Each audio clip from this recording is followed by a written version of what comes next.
BJP ಪಕ್ಷ ಅಂದ್ರೆ ಬಹಳ ಹೆದರಿಕೆ.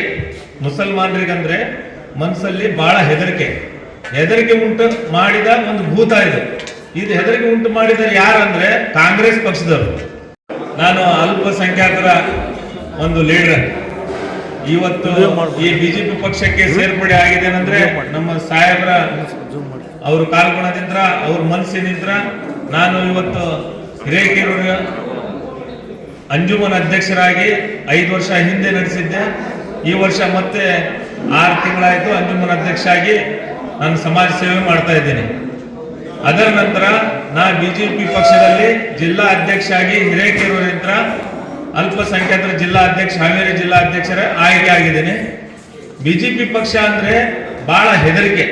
ಮುಸಲ್ಮಾನರಿಗಂದ್ರೆ ಮನಸ್ಸಲ್ಲಿ ಬಹಳ ಹೆದರಿಕೆ ಉಂಟು ಮಾಡಿದ ಒಂದು ಭೂತ ಇದು ಹೆದರಿಕೆ ಉಂಟು ಮಾಡಿದ ಯಾರಂದ್ರೆ ಕಾಂಗ್ರೆಸ್ ಪಕ್ಷದವರು. 60-65 ವರ್ಷದಿಂದ ಆಳ್ಕೆ ಮುಸಲ್ಮಾನರ ಮೇಲೆ ಆಳ್ಕೆ ಮಾಡ್ಕೊಂತ ಬಂದವರು ಕಾಂಗ್ರೆಸ್ ಪಕ್ಷದವರು.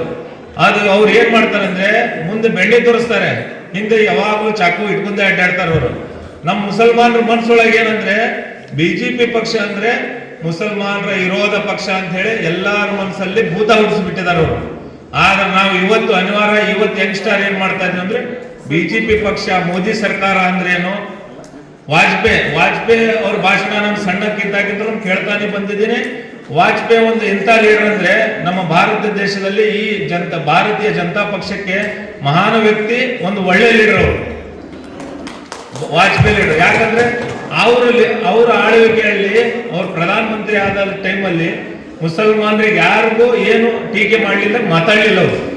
ಎಲ್ಲರೂ ಎಲ್ಲ ಭಾರತ ದೇಶ ಮುಸಲ್ಮಾನರು ಅವ್ರು ಯಾವಾಗ ಅವ್ರು ಬೆಲೆ ಕೊಡ್ತಾರೆ, ಯಾವಾಗ ಅವ್ರ ಮನಸ್ಸಲ್ಲೇ ಇಟ್ಕೊಂತಿದ್ರು. ವಾಜಪೇಯಿ ಸರ್ಕಾರ ಅಂದ್ರೆ ನ್ಯೂ ಜನರೇಷನ್.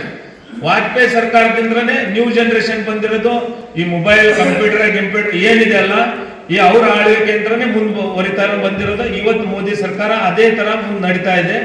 ಆದ್ರೆ ಮುಸಲ್ಮಾನರ ಭಯ ಯಾಕಿಲ್ಲಪ್ಪ ಅಂದ್ರೆ ಇವತ್ತು ಬಿಜೆಪಿ ಸರ್ಕಾರ. ಬಿಜೆಪಿ ಅಂದ್ರೆ ಏನಂದ್ರೆ ಈ ಪಕ್ಷದಲ್ಲಿ ಏನಿದೆ, ನಮ್ಮ ಮುಸಲ್ಮಾನರಿಗೆ ಏನು ಹುದ್ದೆ ಇದೆ.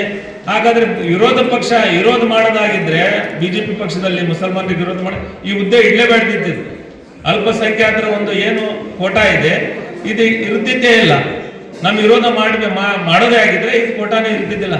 ಹಾಗಾಗಿ ನಾನು ಇವತ್ತು ಬಿಜೆಪಿ ಪಕ್ಷಕ್ಕೆ ಸೇರಿದ ಮೇಲೆ ನನ್ನಿಂದ 100ಕ್ಕೆ ಹೋಗಿ 100ರಿಂದ 1000 ಜನಕ್ಕೆ ಏನಿದೆ ಬಿಜೆಪಿ ಪಕ್ಷದಲ್ಲಿ ನಮ್ಗೇನು ಲಾಭ ಇದೆ, ಅದರಲ್ಲಿ ಏನಿದ್ರು ಬೆನ್ನು ಹಿಂದೆ ಹೇಳೋದಿಲ್ಲ. ಈ ಪಕ್ಷ ತಪ್ಪು ನಿಜ ಸುಳ್ಳು ಅನ್ನೋದು ಎದುರಿಗೆ ತೋರಿಸ್ತಾ ಇದೆ. ಏನು ಸುಳ್ಳು ಏನು ನಿಜ ಏನ್ ಮಾಡೋದು ಅನ್ನೋದು ಎದುರಿಗೆ ಕಲಿಸ್ತಾ ಇದೆ. ಮುಚ್ಚಿಟ್ಟು ಬೆನ್ನಿಂದ ಚಾಕುನು ಹಾಕ್ತಾ ಇಲ್ಲ. ಆದ್ರೆ ಈ ಪಕ್ಷದಲ್ಲಿ ನಾನು ಬಂದು ಬಹಳ ಖುಷಿ ಇದ್ದೇನೆ. ನನ್ನಿಂದ ನಮ್ಮ ಭರತ್ ಬೊಮ್ಮಾಯಿಯವರು ಸಾಹೇಬರು ಯಂಗ್ಸ್ಟಾರು, ಆಮೇಲೆ ನಮ್ಗೆ ಬೇಕಾದಷ್ಟು ಲೀಡರ್ ಇವತ್ತು ನನಗೂ ಪರಿಚಯ ಆಗಿದ್ದಾರೆ, ನಮ್ಮ ಅಧ್ಯಕ್ಷರು ಪರಿಚಯ ಆಗಿದ್ದಾರೆ. ಎಲ್ಲರೂ ಈ ನನ್ನ ಯುವ ಜನಾಂಗ ಪೀಳಿಂದ ನನ್ನಿಂದ ನಮ್ಮ ಜನಾಂಗ ಮತ್ತು ಕಲ್ಕೋಬೇಕು.